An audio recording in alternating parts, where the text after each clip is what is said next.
Now this problem, which among the following is the largest? Again, no paperwork is required. It's 1 by 2, 1 by 3, 1 by 4, 1 by 6 and 1 by 12. So 2, 3, 4, 6, all of them and 12, all of them will be having the LCM as 12. So take the 12th power of every number. So if the bigger number will be having the bigger 12th power, right? So it's 2 raised to 6, that's 64. It's 3 raised to 4, that's 81. It is 4 raised to 12, that is 64. It's 6 cube and it's 12. So obviously 3 raised to 4 will be the biggest, or I can say 81 will be the biggest. So 3 raised to 1 by 3 will be the largest. Okay, just a matter of 20 seconds. A problem from CAT 2006. I hope you are clear. Now just see the problem, pause the session and solve it on your own. The problem is from CAT 2005. I'm solving it for you. We have to find out the value of r, whether it is between 0 to 0.1 or any of these options. Now it's a very simple concept, friends. I take a very small example. Suppose I have an expression, say a cube minus b cube upon a square plus b square. You can very well relate it to this given expression. So this is a minus b, a square plus b square plus ab upon a square plus b square. Now can make a comparison very well manner. A minus b are having as extra from a square plus b square in the numerator, plus 1 this ab is extra, right? So if you divide this expression by this expression, you will obviously be getting the value as more than 1. The same concept is lying over here. Here a and b, both of them are positive integers, right? So the same concept will lie over here. So in this case also r will be greater than 1. The problem should not take more than 30 to 40 seconds to solve, right? A very simple concept we have been using over here, right? And I'm sure your answer must be matching with me, and you can also solve the problem in 40 to 50 seconds. Let's take the next one. Now see read the problem and pause the session. Solve it on your own. I'm solving it for you, but just see the solution only after you solve it on your own. What is the distance in centimeter between two parallel chords of length 32 and 24? Radius of the circle is 20, right? Don't have to draw the entire circle. Concept must be clear in your mind. It's 20. It's 20. The chord which is having the bigger length will be definitely closer to the center, and definitely this, if we drop the perpendicular from the center, it bisects the chord. So this 32 and 24, so this length will be 16 and this length will be half of 24, that's 12, right? Now this is 16, this is 20. 4 into 4, 4 into 5, that means this must be 4 into 3. So 3, 4, 5 Pythagorean triplet, and these are 4 times Pythagorean triplet. In this case, this length is 20, this length is 12, that is 4 into 5, 4 into 3, that means this must be 4 into 4. So this entire length must be 16. Now this length is 12, this length is, the entire length is 16 from this point to this point. Okay, so distance between these two, if this is 16, this is 12, that means distance between these two is 4, and if this chord is on the other side, then the distance between them is 12 plus 16, that's 28. So it's 4 or 28. Can be solved in just 40 to 50 seconds, not more than that, and you don't have to draw the circle. You must be clear with the basics of Pythagorean triplet.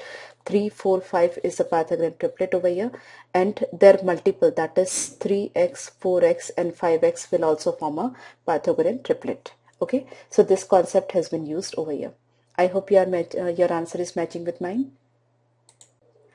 Friends, this problem was also from CAT 2005. See how easy the problem was. Now this problem, once again, it is from CAT 2005. If x is this, if x divided by 70 leaves a remainder of. Just write on your own. Very simple problem, friends. If you just can look at this problem just carefully. See, 17 and 18 makes 35, and 16 and 19 makes 35, right? So a cube plus b cube is what? Actually a plus b and into a square minus ab plus b square, right? So a plus b, that's an odd quantity, and the remaining a square minus ab plus b square, that's also an odd quantity, right? Similarly, in this case, when 17 cube plus 18 cube, the same thing is there. Odd into odd is odd. So this is an odd multiple of 35, and the same thing, the other one will be an odd multiple of 35. So odd multiple of 35 plus odd multiple of 35 will give you even multiple of 35. So 35 into at least 2 will be there. So that will be divisible by 70. So if we divide this equation by 70, we'll be getting the remainder as 0, right? The problem can be done in just seconds, and it is from CAT 2005, and I'm sure your answer is matching with mine. This question, the rightmost non-zero digit of the number. Once again, no paperwork is required. There will be 2720 zeros will be 2720 zeros will be there at the end of this expansion, right? So the first non-zero digit will be achieved by 3 raised to 2720. Now 2720 is multiple of 4, that means 3 raised to 4k, and 3 raised to 4k will end in 1. So the first rightmost non-zero digit will be just 1. Once again, the problem was from CAT 2005, and see the level of the problem. It's very easy, can be just done in 20 seconds. I hope your answer is matching with mine. Now, if x is greater than or equal to y and y is greater than 1, then the value of this expression can never be. Now friends, if x is equal to y, since x is greater than or equal to y, so if x is equal to y, the value of this expression will be 0, because in that case log 1 to the base x and log y 1 to the base y, log 1, that is 0. That means 0 is achievable. Now if x is greater than y, equal to y, we have already discussed. If x is greater than y, that means this expression will be positive, but this expression will be negative. Suppose you take x as 4 and y as 2. So x, this expression will produce the value as log 4 by 2, that's 2, and log 2 to the base 4, that will produce the value as half, right? So value of this expression will be half if x is 4, y is 2, and in this case it's 2 by 4, that's 1 upon 2. So log 2 to the log 1 upon 2 to the base 2, it will produce a negative value, right? So if it produce a negative value, so overall answer will be negative if x is greater than y, right? So we can get -1, we can get -half, and 0 we have already got, so we can never be able to achieve 1. As simple as that.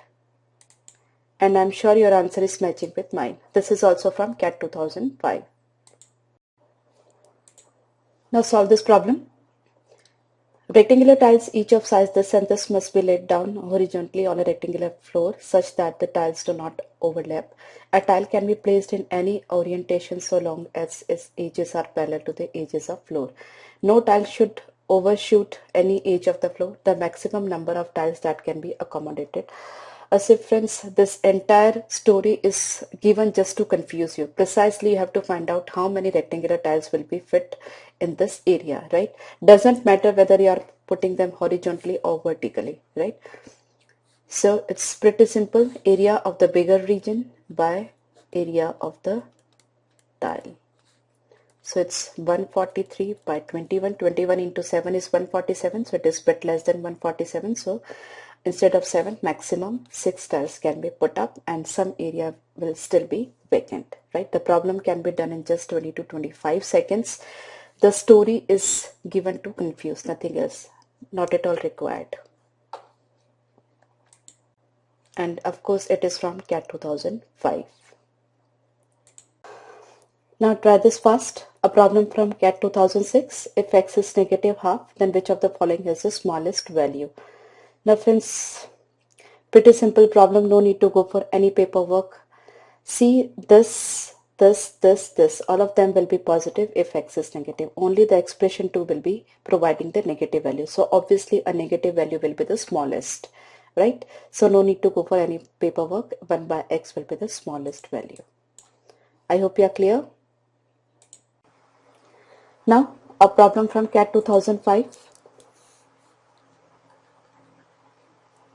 Based on similar triangles, consider triangle ABC where BC, DB, CD is given. Angle BCD is equal to angle BAC. That means this angle is equal to this angle. Now what is happening over here? Say this angle is equal to this angle, and angle B is common between triangle ABC and DBC, right? That means triangle ABC is similar to triangle DBC, right? So if triangles are similar, their sides will be in proportion, obviously, right? So in the bigger triangle ABC, the side opposite to angle A is 12, and the angle A is equal to angle C. So side opposite to angle C in the smaller triangle BDC is 9. That means sides are maintaining the ratio 12:9, bigger is to smaller, that is 4:3. That means the ratio of perimeter will also be 4:3, right? Perimeter will also be in the same ratio as sides. Okay, now the smaller triangle BDC is having the perimeter as 9 plus 6 plus 12, that is 27, and the ratio, that means this 3 part is 27, that means this 4 part will be 36. That is the perimeter of the outer triangle. Now what is happening? We have to find out the perimeter of ADC. BDC we have already got, that is 27. So ADC we have to find out. Now if I deduct 12 from this 36, I'll be getting 24. That is AB plus AC.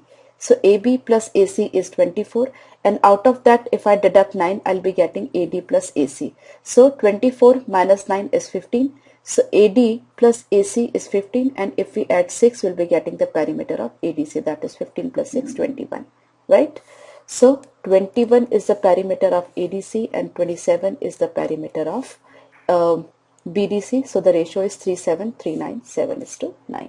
As simple as that. Okay, a very simple concept of similar triangle has been used to solve the problem. No much paperwork is required, as you have seen over here. Simply we have done in 2 steps. Now friends, in this session I am solving a query sent by a student, problem based on alligation and mixtures. Tea worth rupees 126 and 135 are mixed with the third variety in the ratio 1:1:2. If the mixture is worth 153, the price of the third variety per kilogram must be in rupees. See, it's very simple problem. The cost of the mixture is 153. Now this data is making a difference of 27 from this mixture, right? So we are having a loss of 27, and here we are having a loss of 18 rupees, 153 and 135, 18 rupees. So this 27 plus 18, 45 rupees loss has to be compensated. So that the third variety will compensate. Now we are taking 1 kilo of this, 1 kilo of this, and 2 kilo of the third variety. So this 45 rupees loss can be covered up by 2 kilos. So each kilo will cover up the loss of half of that, that is 22.5 rupees. So just add up 22.5 rupees to it. So 153 plus 22.5, that's 175.5 will be your answer. As simple as that. Okay, the problem can be done in just 20 seconds. No need to apply any other method while you are able to do the problem simply. Okay, I hope you are clear. In this question, a dishonest milkman professes to sell his milk at cost price, but he mixes it with water and thereby gains 25%. The percentage of water in the mixture. Friends, further a very easy problem. 25% profit, that means the profit is 1/4, right? So milk, water, or we can say water, milk, 1/4. That means while he is selling 5 liters, 1 liter is water over there. Getting my point? Profit is 25%. That means while he is selling 5 liters, 4 liters is milk and just 1 liter is water. So out of 5 liters, 1 liter is water. That means water is 20%. As simple as that, right? If he is gaining 20%, then what would happen? 20%, that means 1/5. So while he is selling 6 liters, 1 liter is water. So in that case, 16% profit will be there. So the problem can be done very simply. No calculation required. Just see and mark the answer. 25% profit, that means 1:4. That means 1 part is water, 4 part is milk. So it's 20%. And here in this case, it says 16.66%. Okay. And if you wish to take the example of 33%, then water to milk. If 33% profit is there, that means 33 is what, 1/3. In that case, 1 part is water, 3 part is milk. So out of 4, 1 part is water. That's when 25% water will be there, right? So problem can be done very easily. It will take just seconds of yours. I hope you are getting me. Or if you wish to understand this in detail, see, gain is 25%. That means the selling price is 125% of the cost price. So 125% is actually 5 by 4. Now 4 is the cost price. If I assume the price of milk is 1 rupees per liter, that means price of the mixture is 4 rupees, right? That means 4 liter he is taking the milk, right? And he's selling 5 liters. So that means 1 is water. Okay, this way also you can understand the same thing. I hope you are clear. Hi everyone. Once again I am having a problem based on alligation and mixtures, a query sent by a student. A can contains a mixture of two liquids A and B in the ratio 7:5. When 9 liters of the mixture is drawn off and the can is filled with B, the ratio of A and B becomes 7:9. How many liters of liquid A was contained by the can initially? See, initially the ratio is 7:5, and if the person is throwing off 9 liters, in the remaining mixture still the ratio of A and B will be 7:5 because mixture has been thrown off, right? So in the remaining mixture A and B is 7:5. Now after adding 9 liters of mixture B, we are getting the ratio of this 7:9. That means this from 5 part to 9 part it is getting changed, right? And why it is getting changed from 5 to 9? By adding this 9 liters. Right? So 9 liters of liquid B we are adding, so its ratio is changing from 5 to 9. That means this 4 part, 5 to 9, this 4 part is actually 9 liter. 4 part is 9 liter. So this mixture, that is after 9 liter we are throwing, so this mixture is actually 12 part. So if 4 part is 9 liters, so 12 part must be 27 liters. This is the mixture after we are throwing off 9 liters, right? So initially the mixture would have been 27 plus 9, that is 36 liters. And what we want, the ratio of A, so out of 36, if we divide 7:5 ratio, it will be 21 and 15, right? So that's the method. Apart from that, if you just can observe the options, a can contains a mixture of two liquids A and B in the ratio 7:5. That means your and you have to find out the liters liquid A. That means the liquid A should maintain the multiple of 7 because it is in the ratio of 7:5. So liquid A should be multiple of 7. That's among the option, only one option is there, right? So why I have explained this method. If there are more than one options multiple of 7, then you can follow this method, and if you don't see any other multiple of 7, then you can straight mark the answer. It is a matter of 2 seconds. Just see 7 and look at the options and mark your answer, right? If more than one multiple of 7 exists, then you have to go by this method, right? So I explained you both the methods. I hope you are clear. Now in this question, see, two vessels A and B contain milk and water mixture in the ratio this and this. Here milk to water, milk to water. So whenever you are having two mixtures containing two quantities or two products, then what you have to do, and you have to find out a common mixture, then what you have to do, you just take the ratio of any one of them. Either you can take milk or water. Suppose I take milk, right? So in all 13 liter quantity is there, so that means out of 13, 8 liter is milk. So in this mixture, vessel A, 8 by 13 is milk. In the second, take the portion of milk, that is 5 out of 7. And you want the mixture should contain milk in 69 3 by 13%. Now here it is ratio and here it is percentage. We need to convert this percentage into ratio. So 69 into 13, that is 910 minus 13. So that's 897 plus 3, 900 by 13, that's 9 by 13, right? So this is milk in vessel A, this is milk in vessel B, and this is the percentage that we want, or here I have converted that into fraction. So this is the fraction of milk that we want. Okay, now quickly multiply 13 into 5, 65 minus 63.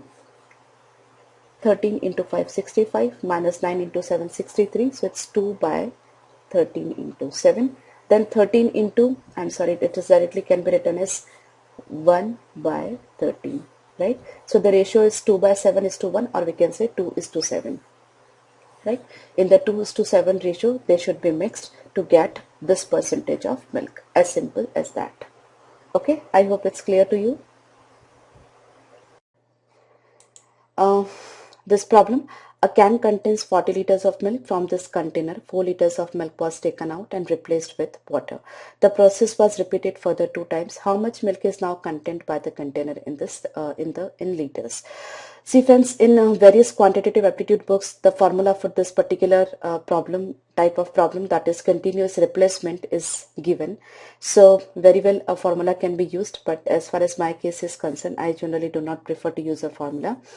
So what my logic is there, see, initially 40 liters of milk is there, 4 liters you are drawing. So milk, water after this first operation is 36 and 4, right? See, the total quantity will remain maintained. After that, further you are drawing 4 liters, that means 10% of the entire quantity. So 10% of the milk will also be reduced. So 30 from 36, 10% will be reduced. So that will come to 32.4, right? We are not interested in water. After that, further replacement is done. So further 10%, still the total quantity of milk and water will remain 40 liters because you are refilling the water. So once again that 10% will go. So 32.5 and 10% of that is 3.24. So that's the remaining quantity is 29.16, right? In seconds you can do the sum. So no need to use any formula if not at all required. Okay. I just make a quick recap. 40 liters of milk was there. In the first go, 10 liter was replaced. So from 40 to 36, we deducted 10%. Again, the same operation is being done. So further 10% is reduced and further 10% is reduced. So you keep on deducting 10%. In 2 steps, you'll be getting your answer. Right? And don't make the calculation of water. If you are asked about the remaining quantity of water, then don't make the calculation of milk. Then you can make the calculation for water, right? So whatever is the ask in the question, go for with that. Even after one step, if one more step is asked, then also you need to deduct just 2.9 percent, that is around 2.2. So it can be done very easily. Your answer must be 27 something, right? So without the use of formula, also this problem can be done simply. Now here I'm having a problem based on ratio and proportion. Divide 1100 among ABC so that A receives 3 by 7 of what B and C together get, and B gets 2 by 9th of what A and C together. What is the amount received by A? No paperwork is required at all, friends. See, A is receiving 3 by 7th of B and C. That means the total amount is what? I just do it for you, else it is not required. A is to B plus C is 3 is to 7. That means in all it is 10 part, and out of that 10 part A is receiving 3 part. That means A's share is 3 by 10 of the entire amount, right? So 1 by 10 of this is 110. So 3 by 10 will be 330, as simple as that. Even no paperwork is required. Okay.